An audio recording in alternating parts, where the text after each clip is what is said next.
Okay, so in the previous video, um, we discussed what all these things are on the screen and how they work. In this video, I'm going to go a little more detail into the drop assignments. So the drop assignments button is how we get all this information of size, color, shape,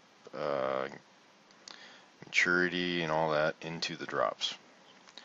So I bring up the drop assignments button. If you saw what I just did there, I clicked drop assignments. And what we do in here is we're creating combinations. So these are combinations I've already got made, and you can see they're already assigned to the drops down here. Uh-oh, I got something going on here. But they're already assigned to the drops, and you can see them listed down here under drop 1 and 2. Fortunately, I only have 2 drops. Drop 3 is actually off the end, so I can't assign things there. Things do automatically go off the end if they're not assigned. And it'll tell you if there's an unassignment. So what I've done here, what I like to do is go through all the things that I want to get rid of first. So I got undersize, and undersize goes into drop 1. It's undersize in the size listings, and it's of every color, every shape, this is every. Oops, I clicked the wrong button. So as we go across, they match, these columns match the labels up here. So under, this is max height, this is brightness, this is maturity 2, this is maturity 1, aspect, color 4, ignore filter, and ignore trigger. So as we look at that, I've got undersize of every other category selected in drop 1 for this combination here. And so and then for the next one is Blemish. And Blemish, you can see, is color 4. It lines up. So you got ignore trigger, ignore filter, and then color 4, ignore trigger, ignore filter, color 4. So what I'm doing, I'm grabbing the calls of color 4, which are the bad ones, and every size, and every color, and every shape. And then soft, I'm doing the very similar thing. I'm only grabbing the softs of every other category. And split, this is the maturity 2. We could call this split, we could call it maturity 2, excuse me, can do a lot of different things. We can use it to identify fungus decay, spot decay. So if we were doing a couple different things with it, we'd probably have a couple different settings, so we may have to make a couple different categories. But for now, we're just doing one. We call it call of everything. And then down here we have the packed sizes. So I've got 13 through 12 all combined of both colors. Maturity 2, so this is softness. I'm not splitting out a domestic or export, I'm combining them. And then the good of every other category. And the same with the 11.5. We got 11.5 selected, 11, 10, and then 9.5 through jumbo, I'm just combining as well. So if we wanted, and then double is the other thing, so we're dealing with shape, and we're pulling out just the doubles and putting them in their own category. And then we're pulling out just the under color and putting them in their own category. So if we wanted to say I need to pull out the 9.5 and put that in its own, well, you want to pull it out to pack it, okay, out of the rest of the sizes. So to do that, I would just grab the 9.5, take it out of this combo here, make a new combo, and I just take whatever's in there out, put in 9.5 of the correct colors and the good on all the others because it's a packed product. And then I say apply changes. Oh, we gotta give it a name too. So we'd call this 9, 5. And we say apply changes. Look at that.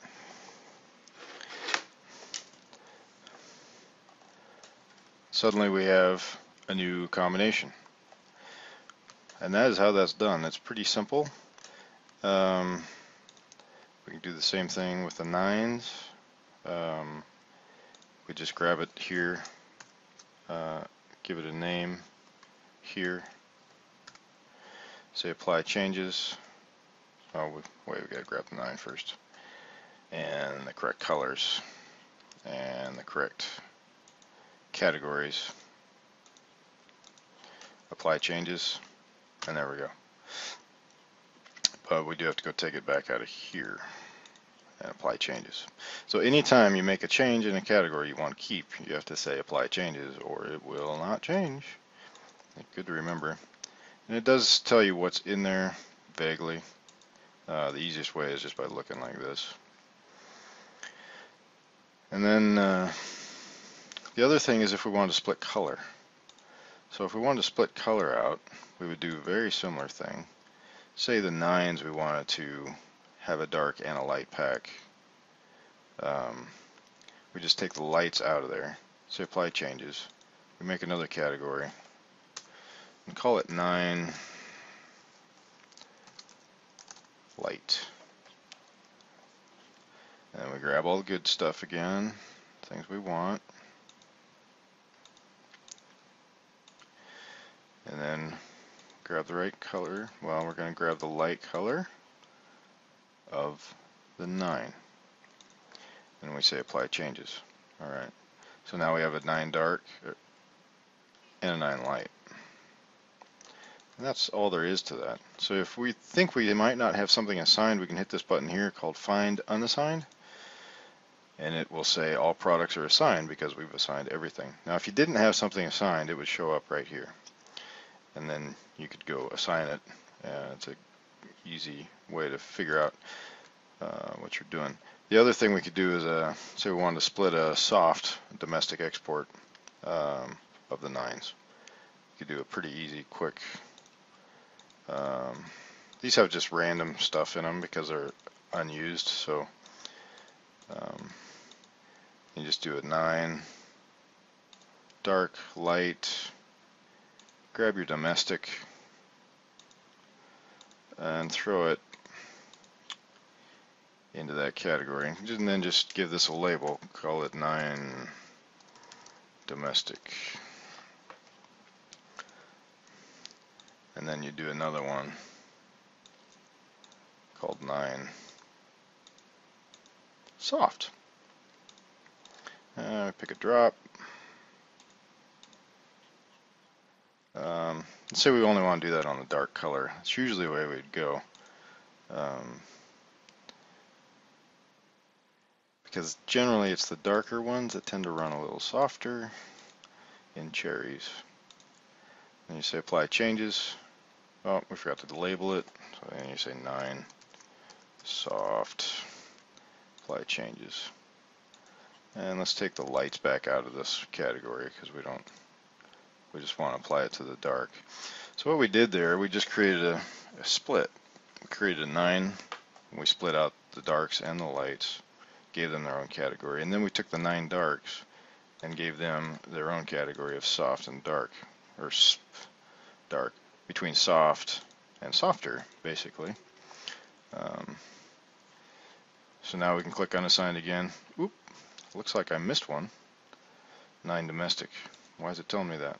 Oh, because it's in drop 3, which is over the end. So, and you see that how it popped up down here, it says 9 domestic. So I'll just put it in drop 2 and apply changes. And then, guess what? They're all assigned. So that's how that's done. Hopefully that makes sense. And if you should have enough categories to do everything you need to do, the easiest is to keep it as simple as possible and combine as many things as you can. If you're going to be packing, say you're only packing the 10, 10.5, then you would combine everything else, all the other sizes, grades, colors, and make just a category for the 10s and one for the 10.5s of the size, color, shape, what you're trying to do. That way it keeps it simple, so when you're assigning drops and you're looking at the drop grid, let's say apply changes and say done on this, then you can see what's in here really quick just with a snapshot. It makes it real simple. The more combinations you get, the more complicated it gets. And sometimes in apples there's no way away from that. You have to do a size color of it, or a color combination of every size. And depending on how many colors you're doing, it can end up being quite a few drops. So you have 3 grades of every size, 3 colors. Yeah, so you can end up with a lot of combinations. But in cherries, generally you can combine and end up with a smaller number of combinations. And there should be enough categories here to do what you want to do. If not, boy, if somehow you run out of categories, let the company know, let Red Pearl know. And we can add more as needed. We could also make, we're modifying this software all the time. And right now we're making this screen more user-friendly with labels and things. But we can also make these numbers of combinations bigger, smaller, or programmable. So anyway, hopefully that all makes sense. And when you're done with those changes, of course, you hit Save Activate. And guess what? Now we're going to be packing with those changes. So thank you.